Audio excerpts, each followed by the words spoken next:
முக்கிய நிகழ்வுகள். சர்வதேச யோகா தினத்தை முன்னிட்டு பள்ளி மாணவர்கள் ஐஸ் கட்டி, பானை, ஆணிகள் மீது அமர்ந்து யோகாசனம் செய்து உலக சாதனை.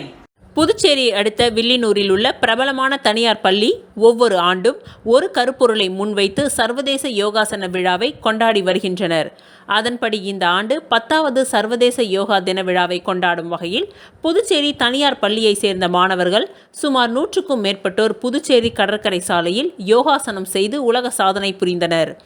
இந்த உலக சாதனை நிகழ்ச்சியில் ஐஸ் கட்டி மீது அமர்ந்து சுமார் 2 மணி நேரம் யோகாசனம் செய்தல், ஆணியின் மீது படுத்து யோகாசனம் செய்து சாதனை படைத்தல் மற்றும் ருபக் கியூப் செய்து கொண்டே யோகாசனம் செய்தல், பானையின் மீது படுத்து யோகாசனம் செய்தல், பந்துகள் மீது படுத்து யோகாசனம் என 64 வகையான யோகாசனங்களை 2 மணி நேரத்தில் செய்து மாணவர்கள் அசத்தினார்கள். நூற்றுக்கணக்கான மாணவர்கள், மாணவியர்கள் கலந்து கொண்டு செய்த இந்த யோகாசன நிகழ்ச்சியை ஆயிரக்கணக்கான பொதுமக்கள் கண்டு ரசித்தனர். இது குறித்து யோகாசன ஒருங்கிணைப்பாளர் நித்யா கூறும்பொழுது, மாணவர்களுக்கு நினைவு ஆற்றலை அதிகப்படுத்தும் வகையில் யோகாசன நிகழ்வு ஆண்டுதோறும் நடத்தப்பட்டு வருகின்றது. அதன்படி இந்த ஆண்டு உலக சாதனை புரிய வேண்டும் என்பதற்காக ஆணிகள் மீது படுத்தும், பந்துகள், பானைகள் மீது யோகா செய்தும், ஐஸ் கட்டிகள் மீது அமர்ந்து யோகாசனம் செய்து மாணவ மாணவிகள் அசத்தினார்கள். இது பிரமிக்க வைக்கும் வகையில் உள்ளது. மாணவர்கள் தங்களது மனதை ஒருநிலைப்படுத்தி நினைவு ஆற்றலை அதிகப்படுத்த இது போன்ற யோகாசனங்கள் செய்து மனதையும் உடலையும் உறுதிப்படுத்தி வைக்க வேண்டும் என்று அவர் கேட்டுக்கொண்டார். யோகா செஞ்சு கியூப் சால்வ் பண்ணோம். எங்களுக்கு ரொம்ப பெருமையாக இருக்குது. நாங்கள் ஏக்லவ்யாவில் ஒரு ஸ்டூடெண்ட்டாக இருக்கிறதுக்கு நன்றி. Today is International Yoga Day. We done more yoga asanas in beach near the Gandhi statue, and we are 6 members in total team, and we done yoga and on ice cubes. So I am proud to be an Eklavian, and we'll done another yoga asanas and in another world record soon. Thank you. Puducherry நகராட்சி ஊழியர்கள் கூட்டுறவு கடன் சங்க இயக்குனர் குழு தேர்தலில் சம்மேளனத்தின் சார்பில் 2 பேரும், மத்திய கூட்டமைப்பு சார்பில் 5 பேரும் வெற்றி பெற்றனர். புதுச்சேரி நகராட்சி ஊழியர்கள் கூட்டுறவு கடன் சங்க இயக்குனர் குழு தேர்தலில் புதுச்சேரி தமிழ் சங்கத்தில் நடைபெற்றது. காலை 9 மணி முதல் மாலை வரை நடைபெற்ற வாக்குப்பதிவுகள் 5 மணிக்கு மேல் எண்ணப்பட்டு முடிவுகள் அறிவிக்கப்பட்டது. இந்த தேர்தலில் புதுச்சேரி நகராட்சி ஊழியர்கள் மற்றும் தொழிலாளர்கள் நல சங்க சம்மேளனம் சார்பில் 3 வேட்பாளர்கள் போட்டியிட்டனர். அதில் முனியன், செல்வகுமார் இருவரும் இயக்குநர்களாக தேர்வு செய்யப்பட்டனர். இதேபோன்று அரசு ஊழியர்கள் மத்திய கூட்டமைப்பு சார்பில் 5 பேர் போட்டியிட்டனர். இதில் பத்ரீஸ், தொலமாஸ், செல்வம், நளினா, குமரன், அருள்தாஸ் ஆகிய 5 பேரும் வெற்றி பெற்றதாக அறிவிக்கப்பட்டது. இதில் வெற்றி பெற்றவர்களுக்கு அவரது ஆதரவாளர்கள் பொன்னாடைகள் அணிவித்தும், பட்டாசுகள் வெடித்தும், இனிப்புகள் வழங்கியும் கொண்டாடினார்கள்.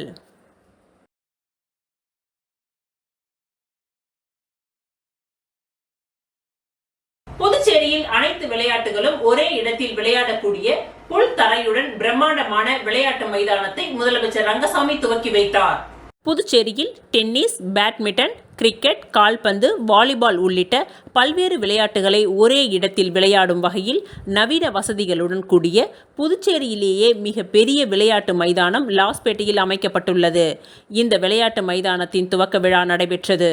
இந்த விழாவில் சிறப்பு விருந்தினராக கலந்து கொண்ட முதலமைச்சர் ரங்கசாமி மற்றும் பாஜக தலைவர் செல்வகணபதி மற்றும் காங்கிரஸ் சட்டமன்ற உறுப்பினர் வைத்தியநாதன் ஆகியோர் விளையாட்டு மைதானத்தை திறந்து வைத்து வாழ்த்துக்களை தெரிவித்தனர். இந்த நிகழ்ச்சியில் விளையாட்டு மைதானத்தின் நிர்வாகிகள் ஜெகத்குமார், குணசேகர், வேல்முருகன், ராம், ஈஸ்வர், சிவகாந்தன், ஷரண்ராஜ் உள்ளிட்ட ஏராளமான நிர்வாகிகள், பொதுமக்கள், உறவினர்கள் என அனைவரும் திரளாக கலந்து கொண்டனர்.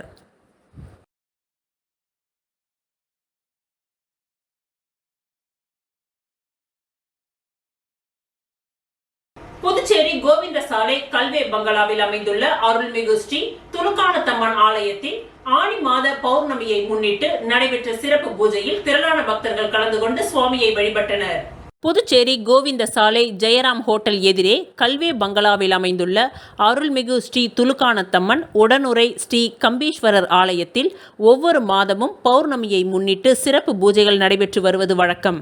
அந்த வகையில் நேற்று ஆனி மாத பௌர்ணமியை முன்னிட்டு சிறப்பு பூஜைகள் நடைபெற்றது. தொடர்ந்து சுவாமிக்கு சிறப்பு அலங்காரம் செய்யப்பட்டு மகா தீப ஆராதனையும் காண்பிக்கப்பட்டது. இதில் திரளான பக்தர்கள் கலந்து கொண்டு சுவாமியை வழிபட்டனர். மேலும் இந்த பூஜையில் கலந்து கொண்ட அனைவருக்கும் பிரசாதம் வழங்கப்பட்டது.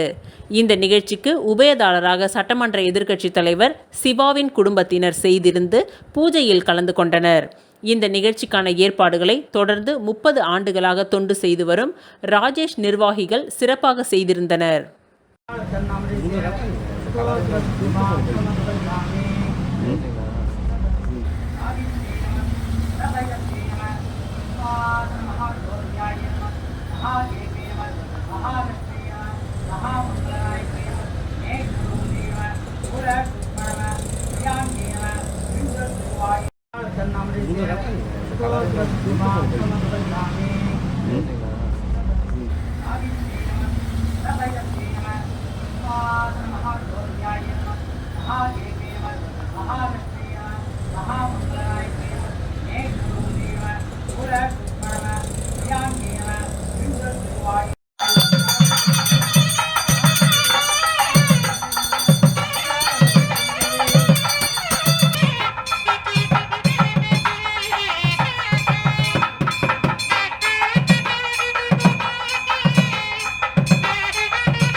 வெற்றி கழகத்தின் தலைவரும் நடிகருமான விஜய் பிறந்த நாளை ஒட்டி உழவர்கரை தொகுதியில் பொதுமக்களுக்கு ரசிகர்கள் சார்பாக உணவு வழங்கப்பட்டது. நடிகரும் தமிழக வெற்றி கழகத்தின் தலைவருமான நடிகர் விஜயின் பிறந்த நாளை ஒட்டி அவரது ரசிகர்கள் புதுவை மாநிலம் முழுவதும் நலத்திட்ட உதவிகள் மற்றும் அன்னதானம் வழங்கினர். அதன் ஒரு பகுதியாக உழவர்கரை தொகுதியில் ஒஹிபர் தியாஸ் தலைமையில் உழவர்கரை அருகே சுமார் 500க்கும் மேற்பட்ட பொதுமக்களுக்கு மதிய உணவான பிரியாணியை வழங்கினார். இதில் நிக்கோலஸ், ஆரோக்கியதாஸ், ஏசுராஜ், விஜி, ஒபிஸ் தாஸ் உட்பட ரசிகர்கள் பலர் கலந்து கொண்டனர்.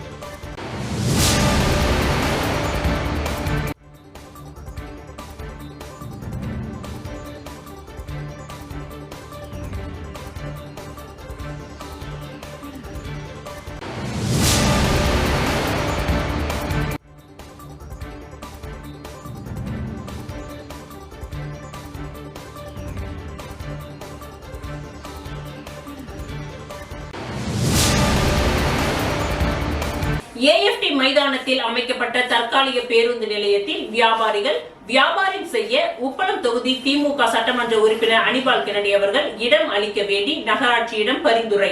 புதுச்சேரி புதிய பேருந்து நிலையம் என்று அழைக்கப்படும் ராஜீவ்காந்தி அரசு பேருந்து நிலையம் தற்பொழுது ஸ்மார்ட் சிட்டி திட்டத்தின் மூலம் புறணமைப்பு மற்றும் புதிய கட்டிடங்கள் கட்டும் பணிகள் நடைபெற்று வருகின்றது.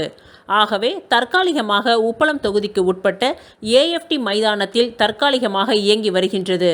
முன்பு இருந்த பேருந்து நிலையத்தில் வியாபாரம் செய்த ஏழை எளிய மக்கள் தற்பொழுது அங்கு பேருந்து நிலையம் இயங்காததால் வியாபாரம் இல்லாமல் கஷ்டப்பட்டு வருகின்றனர். தற்காலிகமாக இயங்கும் பேருந்து நிலையத்தில் வியாபாரம் செய்ய இடம் கொடுங்கள் என்று உப்பளம் தொகுதி திமுக சட்டமன்ற உறுப்பினர் அனிபால் கென்னடி அவர்களிடம் அவரது அலுவலகம் சென்று இது குறித்து வியாபாரிகள் உதவியை நாடினார்கள். அவர்கள் கஷ்டத்தை உணர்வு ரீதியாக புரிந்து கொண்ட சட்டமன்ற உறுப்பினர் அவர்கள் நகராட்சி ஆணையர் கந்தசாமி அவர்களிடமும் அலைபேசியில் தொடர்பு கொண்டு பேசினார். பின்னர் புது மேரி கட்டிடத்தில் அமைந்துள்ள ஆணையர் அலுவலகத்தில் ஆணையர் அவர்களை நேரில் சந்தித்து வியாபாரிகளின் கஷ்டங்களை தெரியப்படுத்தி கடை வைப்பதற்கு பரிந்துரை செய்தார். 2 நாட்களுக்கு பிறகு கடை வைப்பதற்கு இடம் அளிக்கப்படும் என்று ஆணையர் சட்டமன்ற உறுப்பினரிடம் உறுதியளித்தார். மேலும் சட்டமன்ற உறுப்பினர் அனிபால் கென்னடி அவர்கள் புதியதாக அமைக்கப்பட்டுள்ள பேருந்து நிலையத்தில் உள்ள குறை நிறைகளை சுட்டிக்காட்டினார். மேடு பள்ளங்களை சீர் செய்து செம்மைப்படுத்த வேண்டும் என்றும் மழைநீர் தேங்காதவாறு மணல் கொட்டி சமநிலைப்படுத்தப்பட வேண்டும் என்றும் தற்காலிக பேருந்து நிலையத்தை சுற்றி மதில் சுவர் அமைத்து பாதுகாப்பு கருதி இரும்பு கேட் போட வேண்டும் என்றும் கேட்டுக்கொண்டார். மேலும் தற்பொழுது பயணியர் பயன்பாட்டிற்கு அமைக்கப்பட்டுள்ள கழிவறைகள் நிரந்தரமாக மைதானத்தில் இருக்க வேண்டும் என்றும் கேட்டுக்கொண்டார். தேவையான மின் விளக்குகளை பொருத்தியதற்கு நன்றியை தெரிவித்துக் கொண்டார். மேலும் ஆட்டோ மற்றும் டெம்போ வாகனங்கள் நிறுத்தி பயணிகளை ஏற்றி செல்லும் வகையில் இடம் ஒதுக்கி தாருங்கள் என்று கேட்டுக்கொண்டார். பேருந்து நிலைய பணிகள் முடிந்து மீண்டும் இடமாற்றம் செய்யப்பட்டாலும் மைதானத்தின் மீது அதிக கவனம் செலுத்தி தொகுதி இளைஞர்கள் விளையாட்டு மைதானத்தில் விளையாடவும் பொருட்காட்சி, மலர் கண்காட்சி மற்றும் பொதுமக்களுக்கு பயன்படும் வகையில் பல சிறப்பு மிகு இடமாக ஏஎஃப்டி மைதானம் என்றும் செயல்பட நகராட்சி அதிகாரிகள் உறுதுணையாக இருக்க வேண்டும் என்று தனது கோரிக்கையினை அதிகாரியிடம் சட்டமன்ற உறுப்பினர் அனிபால் கென்னடி அவர்கள் தெரிவித்தார். அவரின் கோரிக்கையினை கேட்டறிந்த அதிகாரி முடிந்தவரை முடித்து தருவதாக ஏற்பாடுகள் செய்வதாகவும் உறுதியளித்தார். அவருடன் திமுக தொகுதி செயலாளர் சக்திவேல், காங்கிரஸ் செயற்குழு உறுப்பினர் ராஜ்குமார், திமுக கழக துணை செயலாளர் ராஜி, கிளை செயலாளர்கள் செல்வம், ராகேஷ், கழக சகோதரர்கள் ராஜி, கவி ஆகியோர் உடனிருந்தனர்.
மணவெளி தொகுதியில் ராஜீவ்காந்தி சமூக பாதுகாப்பு திட்டத்தின் கீழ் குடும்ப தலைவரை இழந்தவர்களுக்கான நிதி உதவி வழங்கும் நிகழ்ச்சி சபாநாயகர் தலைமையில் நடைபெற்றது. குடும்ப தலைவரை இழந்த குடும்பங்களுக்கு புதுச்சேரி அரசு வருவாய் மற்றும் பேரிடர் மேலாண்மை துறை மூலம் ராஜீவ்காந்தி சமூக பாதுகாப்பு திட்டத்தின் கீழ் வழங்கப்படுகின்ற உதவித்தொகையை மணவெளி தொகுதியை சேர்ந்த 26 குடும்பங்களுக்கு தலா 30,000 மற்றும் ஒரு குடும்பத்திற்கு ரூபாய் 75,000 என மொத்தம் ரூபாய் 8.55 லட்சத்திற்கான உதவித்தொகை வழங்கும் அரசாணைகளை அந்தந்த குடும்பத்திற்கு சட்டப்பேரவைத் தலைவர் ஏம்பலம் செல்வம் இன்று காலை தவளக்குப்பத்தில் உள்ள தனது இல்லத்தில் வைத்து வழங்கினார். இந்நிகழ்ச்சியில் மாநில பாஜக விவசாய அணி தலைவர் ராமு கிருஷ்ணமூர்த்தி, முன்னாள் தொகுதி தலைவர் லட்சுமிகாந்தன், சக்திவேல், பாஸ்கர், முன்னாள் கிராம பஞ்சாயத்து தலைவர் ராஜா, மாவட்ட துணைத் தலைவர் மணி, சிவா, சகாயராஜ் உள்ளிட்டவர்கள் உடனிருந்தனர்.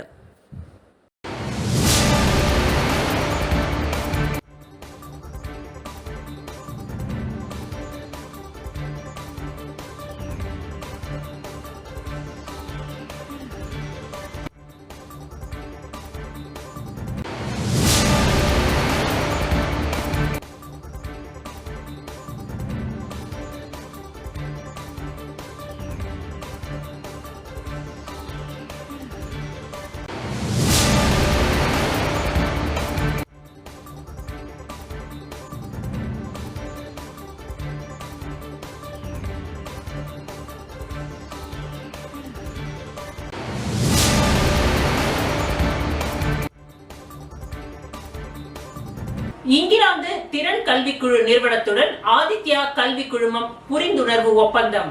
புதுச்சேரி ஆதித்யா கல்வி குழும மாணவர்கள் ஆங்கிலத்தில் உலகளாவிய தரத்தில் அங்கீகாரம் பெற்ற சான்றிதழ்களை பெற இங்கிலாந்து திறன் கல்வி குழு நிறுவனத்துடன் புரிந்துணர்வு ஒப்பந்தம் ஆவணங்களை பரிமாறிக்கொள்ளப்பட்டது. ஆதித்யா மேலாண் அறிவியல் ஆராய்ச்சி நிறுவனத்தில் நடந்த விழாவில் சிறப்பு விருந்தினராக பங்கேற்ற திறன்கள் மற்றும் கல்வி குழுமத்தின் துணை தலைமை அதிகாரி ஸ்காட் போர்ப்ஸ், கல்வி குழுமத்தின் முதன்மை ஆலோசகர் ஜோதி நந்தி பங்கேற்றனர். அவர்களை ஆதித்யா கல்வி குழும நிறுவனர் ஆனந்தன், தாளாளர் அசோக் ஆனந்த், ஸ்ரீ வித்யா நாராயணா கல்வி அறக்கட்டளையின் ட்ரஸ்டி அனுதா பூனமல்லி ஆகியோர் பூங்குத்துகளை கொடுத்து வரவேற்றனர்.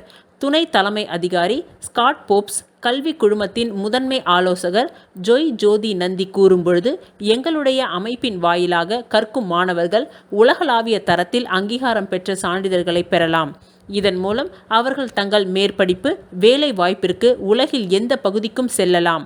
ஆதித்யா வித்யாஸ்ரம் திறன் மற்றும் கல்வி குழுமத்தின் அங்கீகரிக்கப்பட்ட மையமாக இருப்பதால் 11 வயது முதல் 21 வயது வரை, அதாவது ஆரம்பம் முதல் கல்லூரி வரையிலான மாணவர்களுக்கு இந்த படிப்பினை வழங்கும் என குறிப்பிட்டனர். விழாவில் ஆதித்யா பள்ளி ஆசிரியர்கள், மாணவர்கள் கலந்து கொண்டனர்.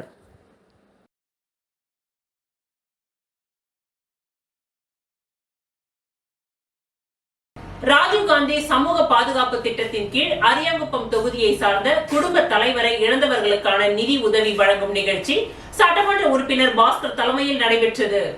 புதுச்சேரி மாநிலத்தில் குடும்ப தலைவரை இழந்த குடும்பங்களுக்கு புதுச்சேரி அரசு வருவாய் மற்றும் பேரிடர் மேலாண்மை துறை மூலம் ராஜீவ்காந்தி சமூக பாதுகாப்பு திட்டத்தின் உதவித்தொகை வழங்கப்பட்டு வருகின்றது. இவ்வகையில் அரியாங்குப்பம் சட்டமன்ற தொகுதியை சேர்ந்த குடும்ப தலைவர்களை இழந்த 43 பயனாளிகளுக்கு நிதி உதவி வழங்கும் நிகழ்ச்சி அரியாங்குப்பம் சட்டமன்ற உறுப்பினர் அலுவலகத்தில் நடைபெற்றது. இதில் 41 குடும்பங்களை சேர்ந்தவர்களுக்கு தலா 30,000 வீதம், 12,30,000 2 குடும்பங்களுக்கு தலா 75,000 என மொத்தம் 13,80,000 ரூபாய் உதவித்தொகையாக வழங்கும் அரசாணைகளை அந்தந்த குடும்பத்திற்கு சட்டமன்ற உறுப்பினர் பாஸ்கர் என்கின்ற தட்சிணாமூர்த்தி தலைமையில் அரியாங்குப்பம் சட்டமன்ற உறுப்பினர் அலுவலகத்தில் வழங்கினார். மேலும் இந்த நிகழ்ச்சியில் துறை அதிகாரிகள், அரியாங்குப்பம் தொகுதி NR காங்கிரஸ் கட்சி உள்ளிட்ட கூட்டணி கட்சி நிர்வாகிகள், அலுவலக ஊழியர்கள் என பலர் உடனிருந்தனர்.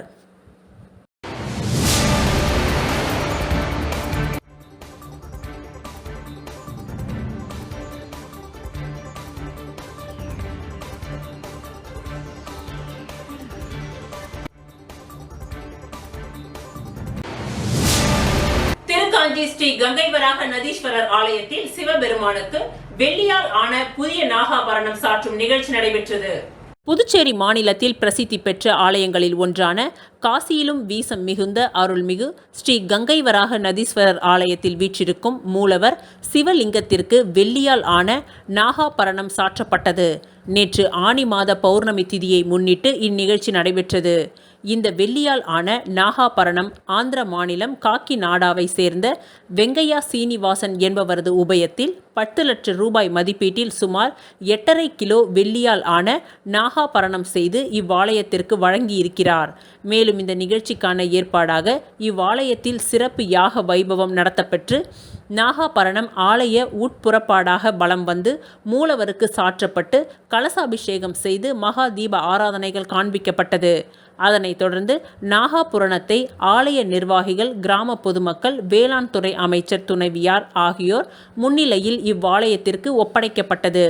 மேலும் பௌர்ணமியை முன்னிட்டு சிறப்பு ஜோதி தரிசன வழிபாடும் அன்னதானமும் நடைபெற்றது. இதில் ஏராளமான பக்தர்கள் கலந்து கொண்டு சுவாமி தரிசனம் செய்தனர்.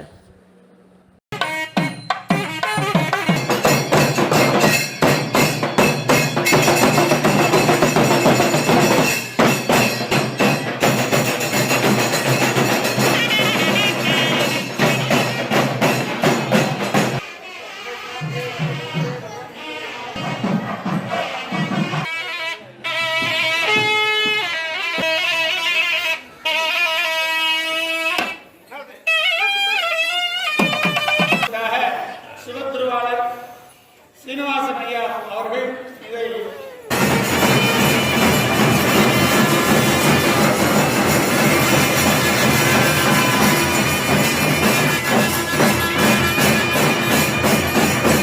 புதுச்சேரியை அடுத்த நவமால் மருதூர் கிராமத்தில் எழுந்தருளி உள்ள ஸ்ரீ திரௌபதி அம்மன் ஆலய தீமிதி திருவிழா நேற்று மாலை சிறப்பாக நடைபெற்றது. புதுச்சேரியை அடுத்த தமிழக பகுதியான விழுப்புரம் மாவட்டம் கண்டமங்கலம் ஒன்றியத்திற்கு உட்பட்ட நவமால் மருதூர் கிராமத்தில் எழுந்தருளி உள்ள அருள்மிகு ஸ்ரீ திரௌபதி அம்மன் திருக்கோவிலில் அக்னி மகோற்சவ விழா கடந்த வாரம் கொடியேற்றத்துடன் துவங்கியது. தொடர்ந்து இந்த ஆலயத்தில் அம்மனுக்கு சிறப்பு அபிஷேக ஆராதனைகளுடன் மின் அலங்காரத்தில் சுவாமி வீதி உலாவும் நடைபெற்று வருகின்றது. இதில் கடந்த செவ்வாய்க்கிழமை அன்று பஞ்சபாண்டவர் திரௌபதி அம்மன் திருக்கல்யாணமும், அர்ஜுனன் தவநிறை உபன்யாசமும், அரவான் களபலி உள்ளிட்ட நிகழ்ச்சிகள் நடைபெற்று விழாவின் முக்கிய நிகழ்வான நேற்று நண்பகல் படுகளம் நிகழ்ச்சியும் மாலை தீமிதி திருவிழாவும் மிக சிறப்பாக நடைபெற்றது. இதில் ஆண்கள் பெண்கள் என ஏராளமான பக்தர்கள் அம்மனை வேண்டி தீ மிதித்து தங்களது நேர்த்திக் கடனை செலுத்தினார்கள். இதில் சுற்று வட்டார கிராமங்களில் இருந்து ஏராளமான பக்தர்கள் கலந்து கொண்டு சுவாமி தரிசனம் செய்தனர். மேலும் இந்நிகழ்ச்சிக்கான ஏற்பாடுகளை ஆலய அறங்காவலர் குழுவினர் மற்றும் நவமால் மருதூர் கிராம பொதுமக்கள் இணைந்து செய்திருந்தனர்.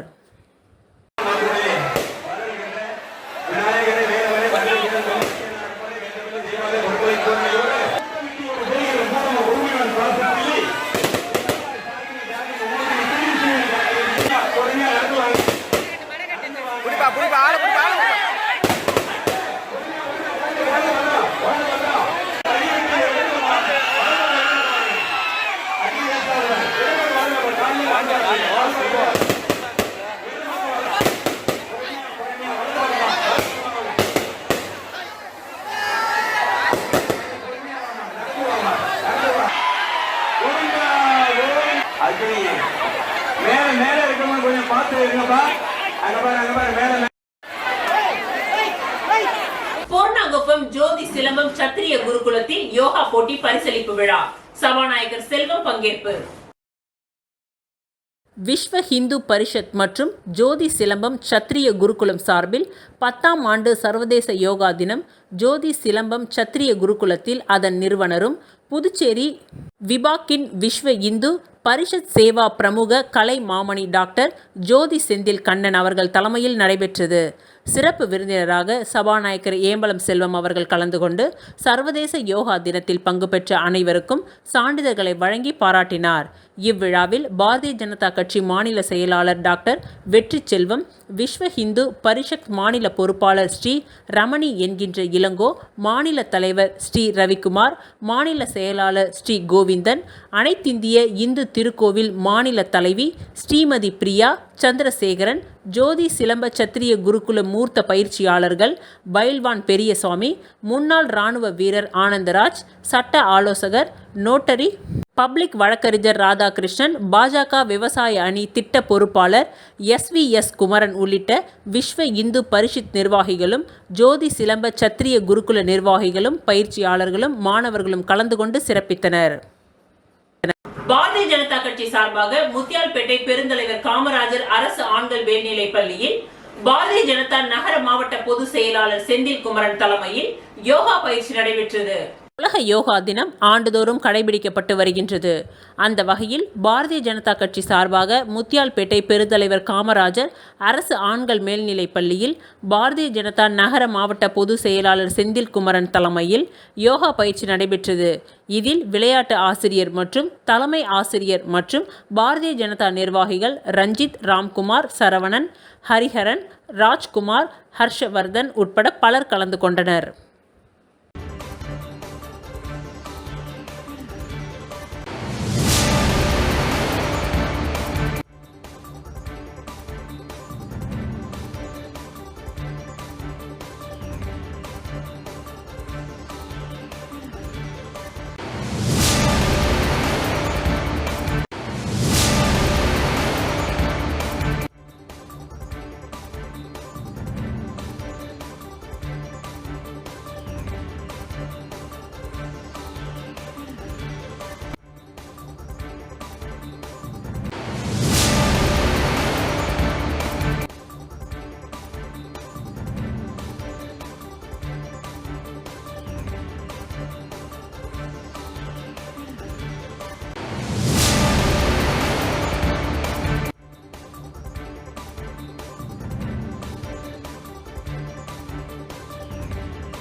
தொகுதிக்கு உட்பட்ட 10 கண்ணு பகுதியில் இலவச பொது மருத்துவ முகாம் அமைச்சர் சாய்ஜே சரவணகுமார் துவக்கி வைத்தார். ஊசுடு சட்டமன்ற தொகுதிக்கு உட்பட்ட 10 கண்ணு பகுதி எம்எல்ஏ அலுவலக வளாகத்தில் இலவச பொது மருத்துவ முகாம் நடைபெற்றது. முகாமை குடிமைப் பொருள் வழங்கல் துறை அமைச்சர் சாய்ஜே சரவணகுமார் துவக்கி வைத்தார். இதில் 6 படை வீடு மருத்துவக் கல்லூரி மருத்துவமனை குழுவினர் பங்கேற்று பொது மருத்துவம், அறுவை சிகிச்சை மருத்துவம், காது, மூக்கு, தொண்டை மருத்துவம், மகப்பேறு மருத்துவம், கண் சிகிச்சை மருத்துவம், எலும்பு மருத்துவம், குழந்தைகள் மருத்துவம், தோல் மருத்துவம், பல் மருத்துவம் ஆகிய பரிசோதனைகளில் ஈடுபட்டனர். முகாமில் பங்கேற்றவர்களுக்கு இலவச மருந்து மாத்திரைகள் வழங்கப்பட்டது. சர்க்கரை நோய், இரத்த கொதிப்பு பரிசோதனைகள் செய்யப்பட்டது. நோய் கண்டறியப்பட்டவர்கள் உள் நோயாளி சிகிச்சைக்கு பரிந்துரைக்கப்பட்டனர். அறுவை சிகிச்சைக்கான செலவை மருத்துவமனை ஏற்றுக்கொள்ளும். மேலும் கண்புரை அறுவை சிகிச்சை இலவசமாக செய்ய ஏற்பாடு செய்யப்பட்டுள்ளது. முகாமிற்கான ஏற்பாடுகளை பாரதிய ஜனதா தொகுதி பொறுப்பாளர் சாய் தியாகராஜன், தொகுதி தலைவர் ஐயனார் மற்றும் பல்வேறு பகுதிகளைச் சேர்ந்த கேந்திர நிர்வாகிகள் செய்தனர். 500க்கும் மேற்பட்ட பொதுமக்கள் கலந்து கொண்டு பரிசோதனை செய்து கொண்டனர். இத்துடன் இன்றைய நிகழ்வுகள் நிறைவடைந்தன. நன்றி, வணக்கம்.